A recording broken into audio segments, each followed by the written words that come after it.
ايده ايده مر ايده، والبينيه البينيه هو الجول الصرارفي. الله، هديه اللي شوف شوف شوف هذه حلوه، حلوه جدا. شوف صرارفي لعبها والقائم مع الحارس هو اللي بعدين قدر يحصلها مره ثانيه الحارس. حلوه لعبها والحارس برافو، والقائم ايضا يقف صديق.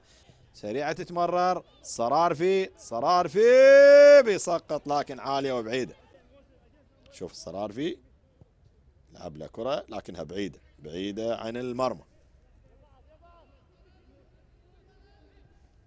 حلو، لعوبه سريعه جلال، ممكن العرضيه سهله، حطها جول جول جول جول. احمد حزام، مدافعين موجودين، 5 مدافعين، للتمريره بدر جلال، ويعني يسلم كره حلوه ببطن القدم داخل المرمى للشباب القادمين ايضا سواء احمد خورشيد او مهدي.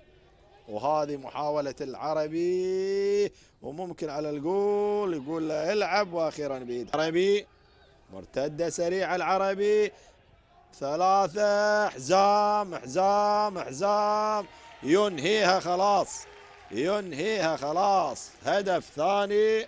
شوف اشكناني لما يرسم، شوف حسين لما تكلمت حسين اشكناني لما يرسم لك كرة، نعم يعطيك كرة، نعم يسلم كرة شرعية. احمد حزام ايضا يضعها بكل سهولة.